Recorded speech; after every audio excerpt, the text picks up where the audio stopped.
Hey everyone, it's Alex, and we're trying a whole new style of video. This is going to be a new ongoing series that we're going to do every single week, a day after the launch of a new card with a new Spotlight Cache. Now, the reason for this is because every single month, and even on the Snapchat, we give impressions as to like what we think new cards are going to do, like Alioth and Triple M and Ravona, where we give our impressions. But if anything has proven true, is that impressions are not often accurate. Now, sometimes we land right with Legion and we make the call like we did on a couple other cards, but sometimes cards get whiffed, like the Spider-Man 2099 hype was completely unnecessary, and as a result there might have been people that spent their tokens that might not have wanted to, especially for free to play. So that has been weighing on my conscience, so I want to create a new series where a day or two after the launch of a new card and a new set of Spotlight Caches, we actually do a statistical analysis of how that card's performing and how the other cards in the Spotlight Caches are performing as well, with some hard data to give you an idea of what you're getting into and whether or not it's worth it. So this is the first iteration. We're going to be talking about Alioth, we're going to be talking about Hitmonkey, and we're also going to be talking about Snowguard. And most importantly, I'm interested in your feedback. Because this is the first iteration of this new series, I'd love to know, is there data that I'm not showing you that you'd like to see? Is there something else you want to know about? Or do you want more discussion? Just any feedback is appreciated. So thank you so much. Let's actually get started here. Now, the first thing worth noting is that Alioth is coming out as a 6,000 token Series 5 card, which is pretty expensive, right? The other two cards, Ravona and Mobius are going to be 3,000 token cards. And in my opinion, I do think that Mobius is going to be very meta relevant. So I think saving 3,000 for Mobius is probably intelligent from a meta standpoint, because I think it's going to counter Loki, it's going to counter Sarah, it's going to do a lot of work in the meta. Now, with regards to Alioth specifically, it has a 55% win rate currently, which is not bad considering it's a brand new card. The card's brand new, and usually cards have really low win rates because people are still figuring out the most ideal decks. And these are some of the leading decks here. And as you can see, 59% on the high end, 52% on the low end. Despite the popularity being pretty much there, a lot of people do have Alioth. It's a popular card and people are enjoying themselves. The cube rate's a little low at 0.43, and the meta share's at 5%. Considering the card's only been out for a day or so, that's pretty good. It's pretty good. So overall, I do think it's worth rolling a Spotlight Cache on Alioth, simply because it's a brand new card. I think it's an exciting card. It's a fun card. And even if you've not traditionally played Galactus, it makes Galactus style plays, and hell, just any other deck that kind of plays with priority, a very interesting play style. So I do like Alioth. It's been fun in my experimentation. I do lock in a 4-star rating here. I like it. And honestly, at a meta share of 5.2%, it's pretty legitimate, although it's a little inflated because people are experimenting with it, right? But ultimately, I am a fan of Alioth. I think the statistics do line up with the idea that it's a pretty good card. Yes, niche in its scope, but it's doing the job and it's doing it well. So it is a positive ranking for Alioth. Let's talk about Snowguard. Snowguard just got buffed literally a week or two ago, and was one of the worst cards in Marvel Snap, and now is one of the most playable cards in Marvel Snap, specifically for a couple different reasons.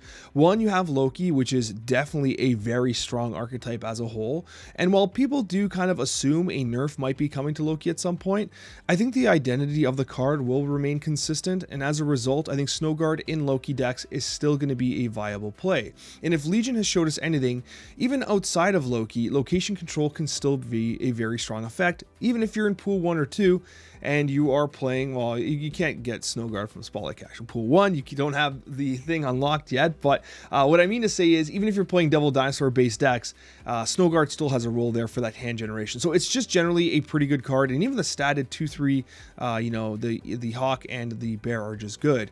Now, statistically, a 60% win rate is very high. It's being buoyed, of course, by the fact that it's in very meta-relevant decks right now. I mean, these Loki-based decks is the consistent runner here, and at a low end of 58, high end of 62, 63 almost, it's a 0.73 cube rate. The cube rate's insane. It has a very high meta share at 7.4%. It's relevant. It's a relevant card. I'm giving it 5 stars right now, not because like it's going to completely break the meta, but it's one of those cards that it's so good right now that it's worth rolling the Spotlight Cache on.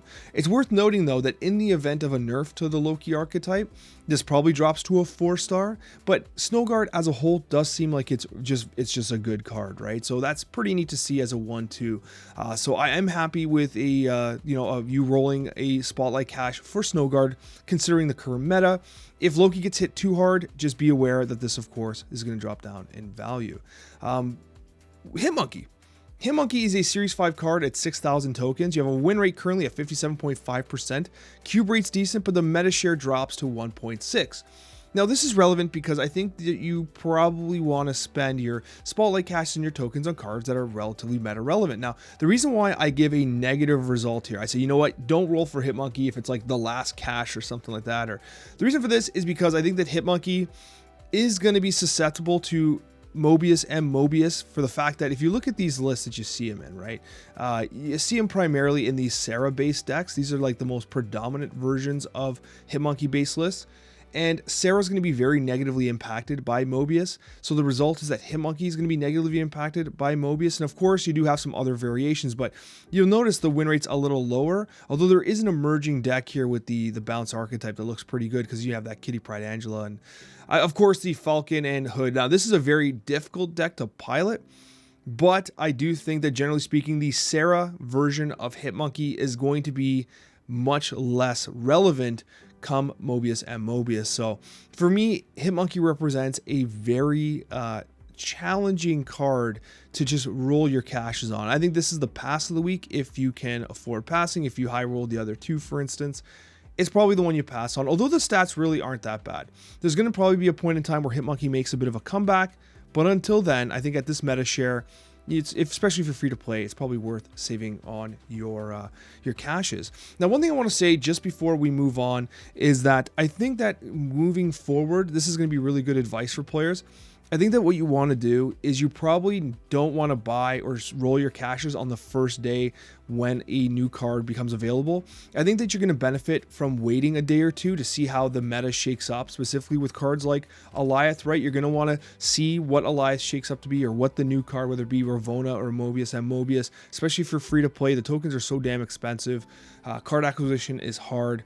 And so these Spotlight caches are worth so much. So I think that having a little bit of patience is going to be legitimately helpful for you, because what it's going to allow you to do is allow videos like this the next day to come out that gives you a quick breakdown as to whether or not this card is going to be relevant for you, or this package of cards is going to be relevant for you. And of course, everyone has unique collections, right? So that is a factor as well. So I wanted to give you guys as much data as I could to give you an idea as to whether or not it's worth rolling on these caches. With that being said, guys, I have another video for you right here. I'd appreciate if you subscribe if you're not subscribed already, and hit the like button if you'd like to support more videos like this.